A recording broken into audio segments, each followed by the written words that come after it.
신명기 28장 1절부터 6절까지 말씀을 봉독하겠습니다. 제가 하나님의 말씀을 받들어 읽습니다.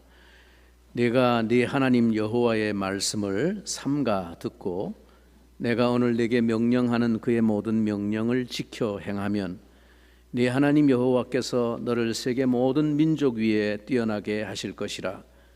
내가 네 하나님 여호와의 말씀을 청종하면 이 모든 복이 내게 임하여 내게 이르리니 성읍에서도 복을 받고 들에서도 복을 받을 것이며 내 몸의 자녀와 내 토지의 소산과 내 짐승의 새끼와 소와 양의 새끼가 복을 받을 것이며 내 광주리와 떡반죽 그릇이 복을 받을 것이며 내가 들어와도 복을 받고 나가도 복을 받을 것이니라. 아멘. 참 듣기만 해도 기분 좋은 말씀이죠. 그렇죠?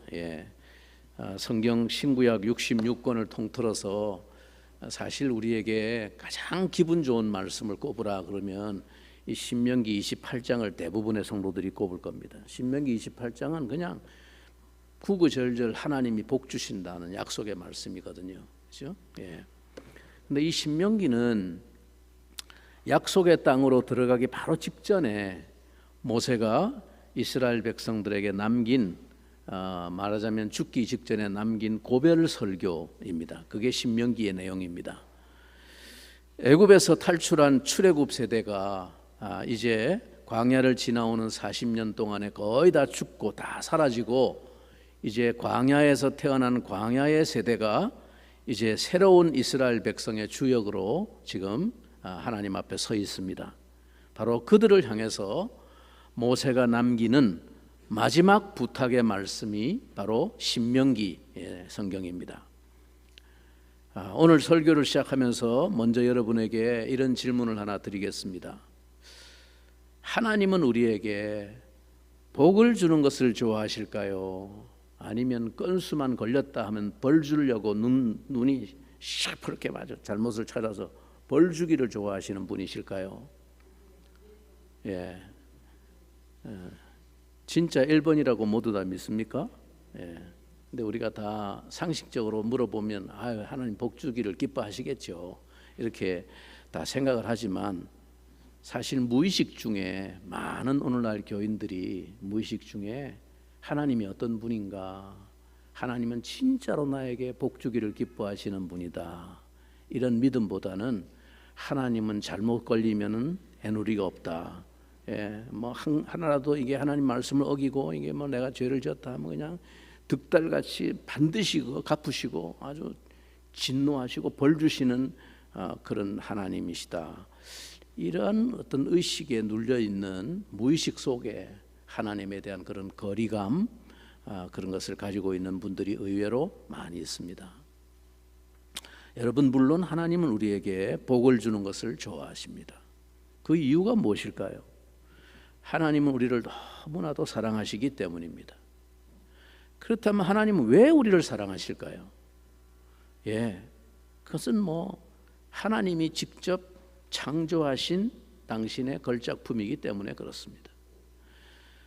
우리에게 복을 주고 싶어 하시는 하나님의 마음은 태초에 인간을 창조하시던 그 장면에서부터 분명하게 드러나고 있습니다.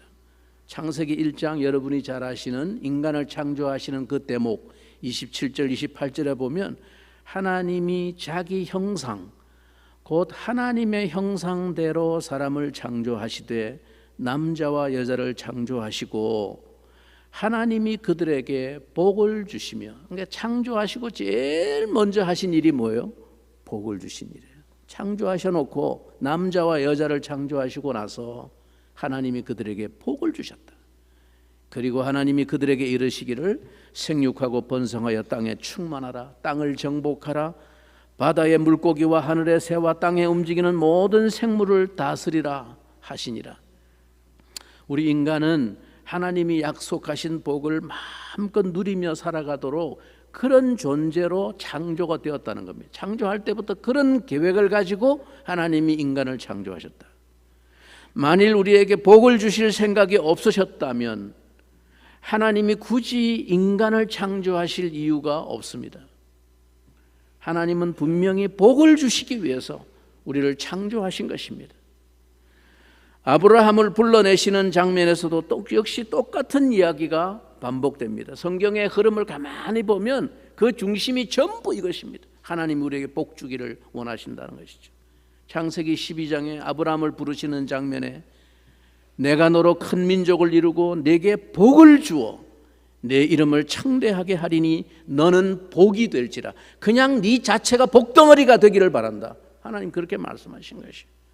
그래서 너를 축복하는 자에게는 내가 그 사람도 복을 주고, 너 때문에 그 사람도 복을 주고, 너를 저주하는 자에게는 내가 저주하리니 땅의 모든 족속이 너로 말미암아 복을 얻을 것이라 하신지라. 하나님께서 아브라함을 선택하시고 그에게 복을 주시는 이유가 뭐라고 말씀합니까? 아브라함을 통해서 하나님이 궁극적으로 기대하시는 목표가 뭡니까? 목적이 뭡니까? 모든 땅 위의 족속들이 복을 받게 하기 위해서. 따라서 이 세상 사람들은 모두 하나님이 주시려고 하는 복을 마음껏 받아 누리며 살아야 합니다. 그것이 지극히 마땅한 일입니다. 그게 하나님의 계획이고 목적이기 때문이죠. 그런데 실제로는 어떤가요? 그러지 못하지요. 하나님의 복을 누리며 살지 못하는 사람이 훨씬 더 많습니다. 그 이유가 과연 무엇일까요? 그 이유는 하나님은 아무에게나 복을 주시는 분이 아니기 때문입니다. 오로지 복받을 자격이 있는 사람에게만 복을 주십니다. 자, 오늘 신명기 본문 28장, 복의 약속인 신명기 28장 본문을 다시 한번 주목해 보겠습니다. 1절과 2절을 우리 한 목소리로 한번 읽어봅니다. 내가 네 하나님 여호와의 말씀을 삼가 듣고 내가 오늘 네게 명령하는 그의 모든 명령을 지켜 행하면 네 하나님 여호와께서 너를 세계 모든 민족 위에 뛰어나게 하실 것이라. 네가 네 하나님 여호와의 말씀을 청종하면 이 모든 복이 네게 임하며 네게 이르리니. 하나님의 복을 받을 수 있는 자격은 아주 단순합니다. 하나님의 말씀을 잘 듣고 그 명령대로 지켜 행하기만 하면 됩니다. 여러분, 이것을 한 단어로 줄여서 청종이라고 합니다. 청종, 2절에 나오죠. 네가 네 하나님 여호와의 말씀을 청종하면, 청, 듣고, 종, 순종하는 것입니다. 이 두 가지가 함께 병행해야 됩니다. 하나님의 말씀을 날마다 듣기만 한다고 복이 오는 것이 아니라는 말입니다. 들었으면 들은 그대로 따라서 행해야 합니다. 근데 먼저 잘 새겨 듣지 않으면 그 말씀대로 행할 수가 없어요.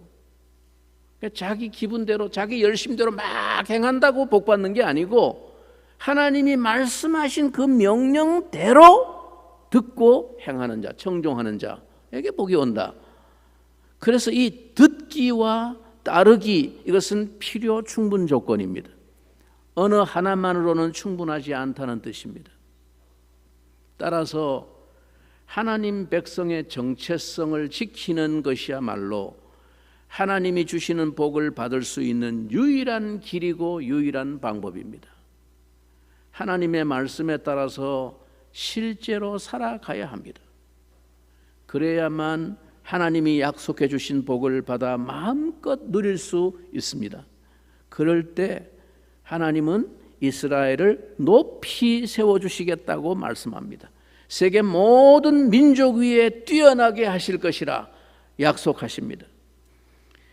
이 뛰어난 민족이 되게 해주시겠다고 해서 경제적으로나 군사적으로 세계를 지배하는 초강대국이 되게 해주시겠다, 그런 약속으로 생각하면 안 됩니다. 그건 하나님이 약속하시는 복의 성격이 아니에요. 신명기 앞부분에서 이미 이에 대한 설명이 기록되어 있습니다. 26장에서도 이 말씀이 있었습니다. 여호와께서도 내게 말씀하신 대로 오늘 너를 그의 보배로운 백성이 되게 하시고 그의 모든 명령을 지키라 확언하셨느니라. 그런즉 여호와께서 너를 그 지으신 모든 민족 위에 뛰어나게 하사 찬송과 명예와 영광을 삼으시고 그가 말씀하신 대로 너를 네 하나님 여호와의 성민이 되게 하시리라. 여호와의 성민이 되게 하시리라. 여기 주목할 말이 여호와의 성민입니다. 하나님의 뜻을 세상에 펼치기 위해서 모든 민족 가운데 특별히 구별되어 선택한 하나님의 백성, 그게 여호와의 성민입니다. 그들이 하나님을 잘 받들어 섬기고 하나님의 계명을 잘 지켜나갈 때 하나님과 세상 사람에게 칭찬받고 명성과 영예를 얻게 될 것이라는 약속입니다. 하나님의 말씀에 청종할 때 받게 되는 복에 대한 자세한 예와 설명이 신명기 28장 3절부터 뒤에 길게 이어지고 나옵니다. 구체적으로 이런 복 저런 복을 쭉 이야기하십니다. 3절부터 14절까지가 특별히 복에 대한 약속들입니다. 성읍에서도 복을 받고 들에서도 복을 받을 것이며 내 몸의 자녀와 토지의 소산과 짐승의 새끼와 소와 양의 새끼가 복을 받고 네 광주리와 떡반죽 그릇이 복을 받고 네가 들어와도 복을 받고 나가도 복을 받고 오직 너는 내가 오늘 네게 명령하는 네 하나님 여호와의 명령을 듣고 지켜 행하며 내가 오늘 너희에게 명령하는 그 말씀을 떠나 좌우로나 우로나 치우치지 아니하고 다른 신을 따라 섬기지 아니하면 이와 같으리라. 아니하면 앞에서 이야기한 이 약속의 복과 같으리라. 오늘 이 신명기 28장에 하나님이 우리에게 약속하신 복의 말씀들 가운데서 우리에게 아주 익숙한 말씀 한 구절만 찾아서 함께 읽어보겠습니다. 과연 이 약속대로 하나님이 행하셨는지 한번 읽어보겠습니다. 7절 말씀입니다. 7절 한번 읽어보겠습니다. 여호와께서 너를 대적하기 위해 일어난 적군들을 내 앞에서 패하게 하시리라. 그들이 한 길로 너를 치러 들어왔으나 내 앞에서 7길로 도망하리라. 많이 들은 말씀이죠, 그죠? 우리가 좋아하는 구절입니다. 자, 이 말씀은 전쟁의 상황에서 받게 되는 복에 대해서 하신 약속입니다. 지금으로부터 약 3천여 년 전에 가나안에 정착하던 이 초창기의 이스라엘 백성들은 그렇게 강한 나라가 아니었습니다. 주변의 강대국이 수시로 쳐들어와서 참 많은 어려움을 겪어야 했습니다. 그러나 그때마다 하나님께서 개입하셔서 이스라엘을 구원해 주셨습니다. 기드온 시대의 이야기를 한 가지 예로 들어보겠습니다. 당시에는 아라비아 반도에 살던 이 미디안 족속들이 이스라엘 백성을 몹시 괴롭혔습니다. 그들은 매년 추수 때가 되면 때를 맞추어서 가나안 땅으로 들어와서 닥치는 대로 다 약탈해 갔습니다. 곡식이 다 익을 때쯤이면 들어와 가지고 싹쓸이를 해 갔습니다. 그런 일이 한 해 두 해도 아니고 자그만치 7년 동안 계속 되었습니다. 이스라엘 사람들의 형편이 어떻게 되었겠습니까? 그들은 먹을 것도 없고 어디 의지할 데가 없어서 산에서 웅덩이나 굴을 파고 숨어서 지내야 됐습니다. 언제 저 미디안 군대가 또 들어와서 쑥대밭을 만들지 모르기 때문에. 그러다가 마침내 이 미디안 사람들은 아예 이스라엘 백성들의 씨를 말리고 저 가나안 땅을 완전히 접수하겠다고 아말렉 족속과 동방 사람들을 다 불러서 함께 연합군을 구성하여 한꺼번에 쳐들어왔습니다. 그들의 숫자가 얼마나 많았는지 성경은 마치 메뚜기 떼와 같았다라고 사사기 6장 5절에 표현하고 있습니다. 하늘을 새카맣게 덮고 날아오는 메뚜기 떼. 우리나라에는 지형상 그런 일들이 잘 없기 때문에 본 적이 없어요. 그런데 여러분 가끔 TV나 영상 같은 데서 그런 지구상의 기상이변으로 막 이런 이상현상이 생기는 거 한 번씩 보도될 때 그런 거 한번 보신 적이 있을지 모릅니다. 근데 실제로 이런 일들이 있습니다. 근동 지역에는 바로 이런 일들이 종종 있었는데 마치 이스라엘을 침략하기 위해 들어온 이 연합군 군대 군사들의 숫자가 새카맣게 하늘을 덮고 몰려오던 메뚜기 떼와 같이 많았다. 아무튼 그렇게 되자 이스라엘 백성들은 정신을 차리고 하나님께 부르짖습니다. 그렇게 간절히 부르짖는 소리를 들으시고 하나님은 기드온이라고 하는 사람을 세우셔서 이스라엘을 구원하셨습니다. 그런데 이때 주목해야 될 것이 하나님은 어떤 방법으로 이 위기 속에서 이스라엘 백성들을 구원하셨는가? 하나님은 그의 명령에 순종하는 사람들을 골라서 이스라엘을 구원하셨습니다. 하나님의 말씀대로 청종하는 사람들을 택해서 이스라엘을 구원하셨어요.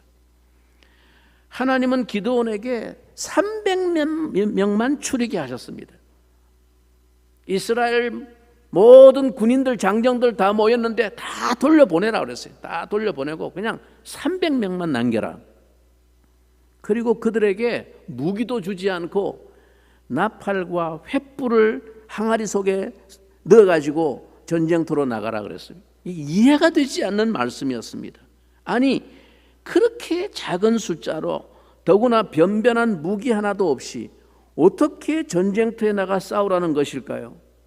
도무지 이해할 수 없는 일이지만 기드온은 하나님의 명령 그대로 순종하여 따릅니다.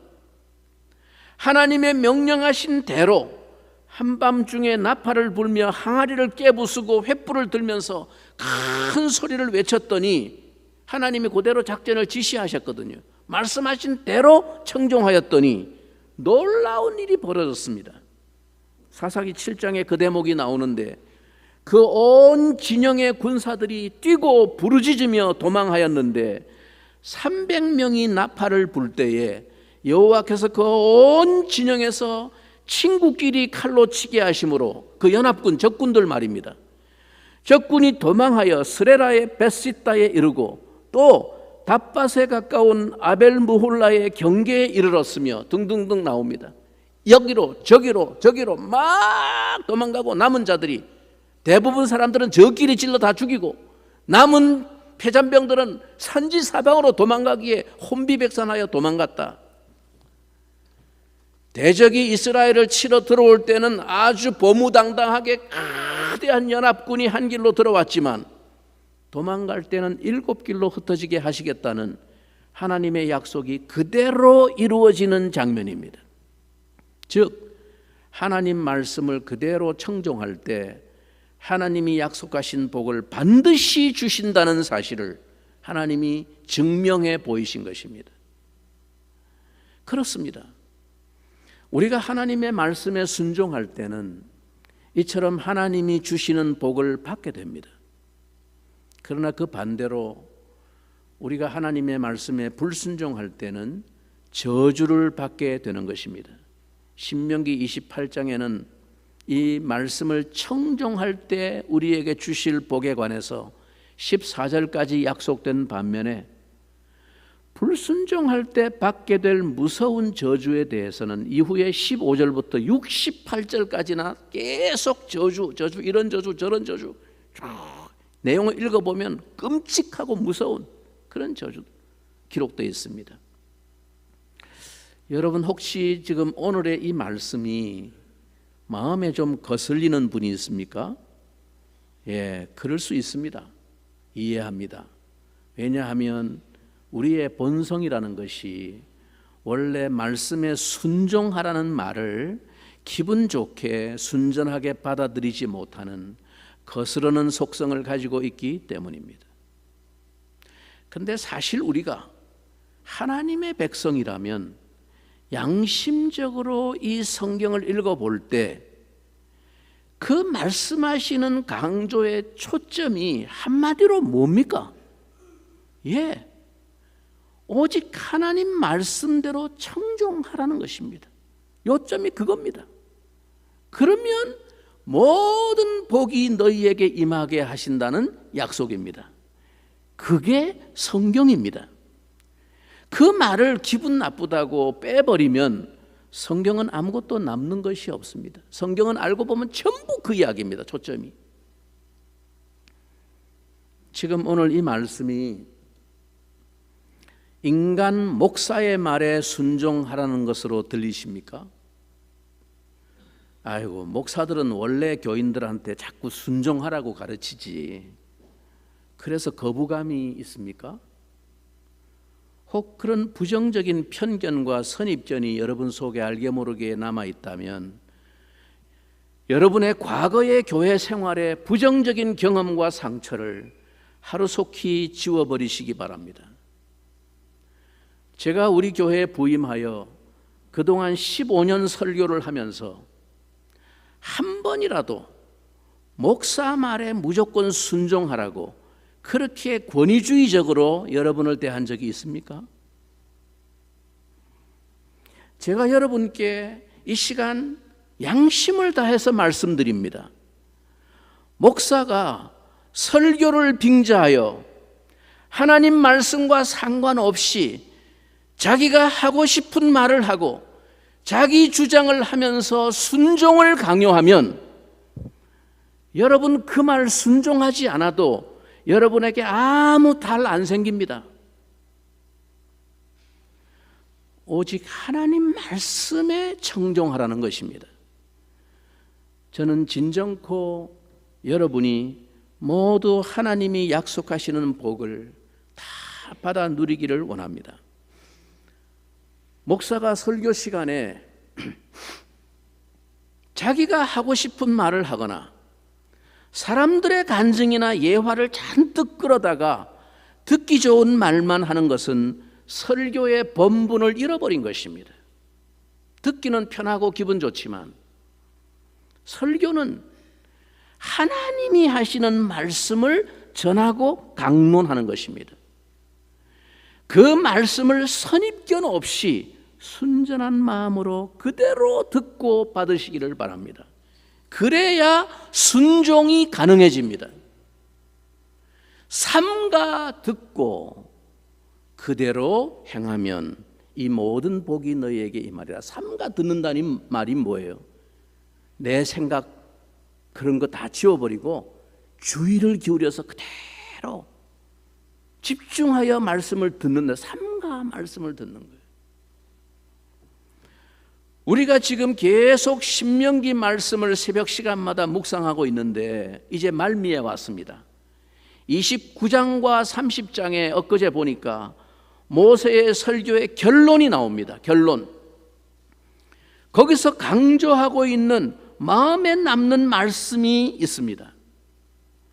29장 19절에 보면 이러한 특이한 경고의 말씀이 들어있습니다. 29장 19절 들어보십시오.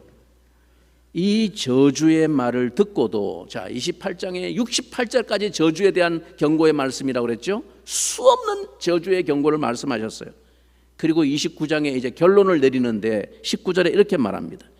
이 저주의 말을 듣고도 심중에 스스로 복을 빌어 이르기를 내가 내 마음이 완악하여 젖은 것과 마른 것이 멸망할지라도 내게는 평안이 있으리라 할까 함이라. 예, 이걸 우리말로 번역하다 보니까 히브리어 원문을 좀 이게 말이 좀 매끄럽지 않게 번역이 되어서 이게 무슨 말인가 조금 어렵게 들립니다.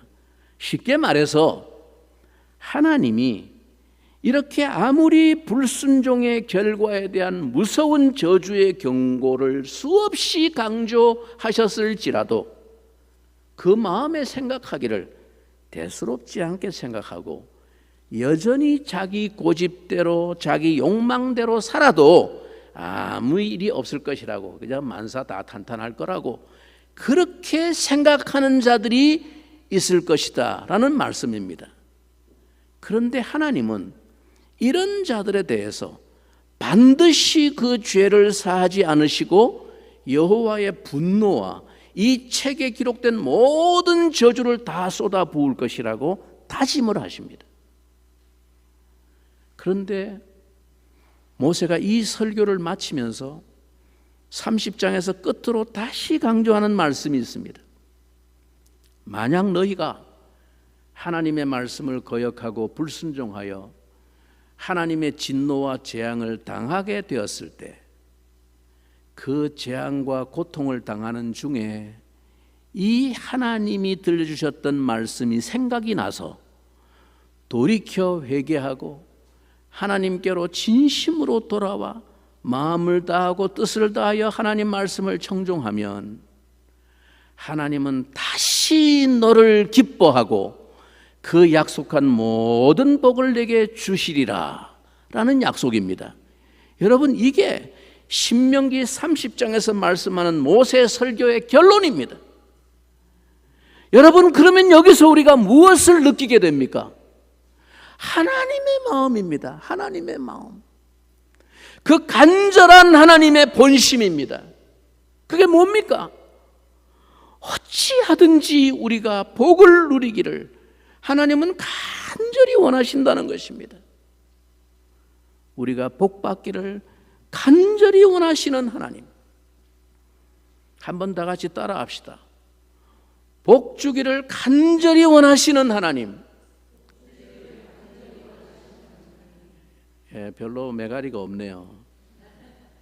복 받는 것에 별로 관심이 없나 봐요. 그리고 30장 11절과 14절에 이런 말씀이 우리의 주목을 끕니다. 30장 11절에 이 말도 역시 좀 쉬운 말로 다른 번역으로 제가 읽어드리겠습니다. 오늘 내가 당신들에게 내리는 이 명령은 당신들이 실천하기 어려운 것도 아니고 당신들의 능력이 미치지 못하는 것도 아닙니다. 14절에 공동번역은 이렇게 말합니다. 그것은 너희와 아주 가까운 곳에 있다. 너희 입에 있고 너희 마음에 있어서 하려고만 하면 언제든지 할 수 있는 것이다. 무슨 얘기입니까? 즉 우리의 불순종에 대해서 핑계할 수 없다는 것입니다. 하나님의 명령, 하나님의 율법, 하나님의 말씀은 어렵거나 우리가 도무지 닿을 수 없는 먼 곳에 있는 것이 아니다 라고 말씀합니다. 순종은 하나님의 뜻이 어려워 이해를 못해서 못하거나 아무나 찾을 수 없는 신비에 감추어져 있기 때문에 못하는 것이 아니고 우리의 마음의 문제라는 것입니다. 하나님을 전심으로 사랑하는 마음이 멀고 순종할 마음이 닫혀 있기 때문에 말씀이 어렵고 멀리 느껴진다는 것입니다. 성도 여러분, 오늘 우리는 하나님이 주시는 복의 특성을 먼저 이해할 필요가 있습니다. 자, 아까 읽었던 신명기 28장 2절 다시 보십시오. 네가 네 하나님 여호와의 말씀을 청종하면 이 모든 복이 어떻게 된다고요? 내게 임하며 네게 이르리니 그 복이 내게 다가온다는 것입니다. 3절 성읍에서도 복을 받고 들에서도 복을 받고 6절 내가 들어와도 복을 받고 나가도 복을 받을 것이니라. 즉 무슨 얘기입니까? 하나님의 복이 가지는 특성이 있는데 하나님의 복은 우리가 어디에 있든지 그곳으로 따라오게 되어 있다는 말입니다. 그것이 바로 하나님이 주시는 복의 특성입니다. 물론 여기 한 가지 조건이 있습니다. 무엇입니까? 네 하나님 여호와의 말씀을 청종하면, 하나님 말씀을 듣고 순종해야 합니다. 그러면 우리가 어디에 있든지 어디에 살든지 우리가 있는 그곳에 복이 따라오게 되어 있다는 말입니다. 그래서 성읍에서도, 즉 요즘 말로 말하면 도시에서도 복을 받을 수 있고 들에서도, 즉 시골에서도 복을 받을 수 있는 것입니다. 우리가 몸담고 살아가는 가정에도 하나님이 주시는 복이 임하게 됩니다. 심지어 들어와도 복을 받고 나가도 복을 받게 되는 것입니다. 우리가 어디에 있든지 어떤 환경에 살든지 하나님의 복이 그곳으로 찾아온다는 말입니다. 그러니까 복을 받겠다고 굳이 여기저기 힘들게 복을 찾아다닐 필요가 없습니다. 우리에게 주어진 삶의 그 자리에서 들이든지 도시든지 안에서든지 밖에서든지 내게 주어진 삶의 그 자리에서 오직 하나님의 말씀에 따라 살아가기만 하면 됩니다. 그러면 하나님의 복이 내가 있는 그곳으로 찾아온다는 것입니다. 여러분, 이것은 예수님께서 하신 말씀, 너희는 먼저 그의 나라와 그의 의를 구하라. 그리하면 이 모든 것을 너희에게 더하시리라 라는 가르침과 조금도 다르지 않습니다. 우리가 먼저 하나님의 나라를 구하고 하나님의 의에 온전히 순종하여 살아간다면 우리가 필요로 하는 먹고 마시는 모든 문제를 하나님이 넉넉히 해결해 주신다는 말씀입니다. 여러분, 우리가 날마다 하나님의 말씀을 읽을 때나 들을 때마다 그날 주시는 깨달음과 교훈대로 청종하기 위해서는 내 자아를 꺾고 그 말씀 앞에 굴복시켜야 합니다. 그냥 들었다고 고개 끄덕끄덕하고 마음에 공감을 했다고 청종이 결코 이루어지지 않습니다. 우리는 못된 거스르는 죄의 본성을 가지고 태어난 존재들입니다. 절대로 순종이 저절로 되지 않습니다. 그게 저절로 될 수 있다면 모든 사람이 다 구원받지 왜 지옥 가는 사람이 있겠습니까? 인간은 절대로 저절로 순종이 이루어지지 않습니다. 머리가 있기 때문에, 이성이 있기 때문에 들으면 동의는 합니다. 맞다고, 그 말씀이 맞는 말이라고 공감을 합니다. 다 들었습니다. 속으면 안 돼요. 여러분, 자신에게 속으면 안 돼요. 나 오늘 말씀 듣고 마음에 동감이 많이 됐어. 그런다고 여러분의 삶이 변하지 않습니다. 그 깨달은 말씀대로, 그래 맞아, 주신 말씀을 그대로 종하기 위해서는, 행하기 위해서는 거스르는 장벽을 넘어야 되는데 그 장벽이 뭡니까? 여러분의 죄의 본성이라는 것입니다. 그 자아를 꺾어야 됩니다. 꺾어 굴복시켜 그 말씀 앞에 엎드려야 합니다. 곧 자기를 부인하는 것이 청종의 시작입니다. 그래서 주님이 말씀하셨습니다. 나를 따라오려거든, 생명의 길로 가시는 주님을 따라오려거든 먼저 뭐라고요? 자기를 부인해야 된다. 자기 십자가를 지고서야 주님을 따르는 종이 가능하다는 겁니다. 청종이 가능하다는 거예요. 듣기만 한다고 고개를 끄덕이며 공감을 한다고 된 것이 아닙니다.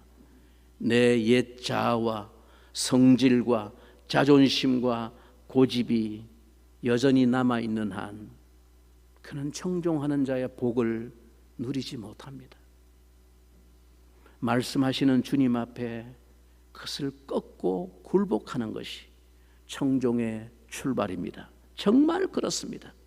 그렇기에 우리의 삶에서 최우선 순위는 하나님의 말씀에 순종함으로써 내가 하나님의 백성이라는 정체성을 잘 지켜 나가는 것입니다. 우리가 먼저 해야 할 일을 먼저 하면 우리의 필요를 우리보다 더 잘 아시는 하나님께서 그 나머지 것을 다 알아서 채워주십니다. 하나님이 약속하신 복이 평생 우리를 따라다닙니다. 그래서 우리는 복 있는 사람이 되는 것입니다. 우리 모두 그렇게 하나님이 주시는 복을 풍성히 누리며 살아가기를 간절히 축원합니다. 오늘 이 말씀 기억하면서 우리 잠시 한번 기도하겠습니다.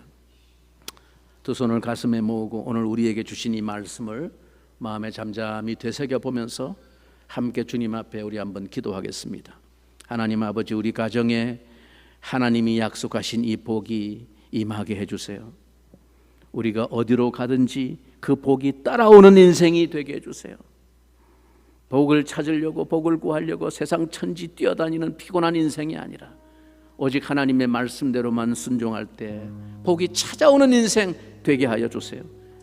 그러기 위해서 먼저 하나님 말씀을 잘 경청하게 하시고 그 말씀대로 온전히 순종하며 살아가도록, 나의 자아가 거스릴 때 하나님이 자아를 꺾어주십시오. 나의 자존심과 성질과 고집을 말씀 앞에 굴복시키게 도와주십시오. 그래서 복 있는 사람, 복 있는 가정, 복 있는 우리 믿음의 공동체가 되게 해 주옵소서. 우리 같이 한번 기도하겠습니다. 살아계신 아버지, 감사합니다.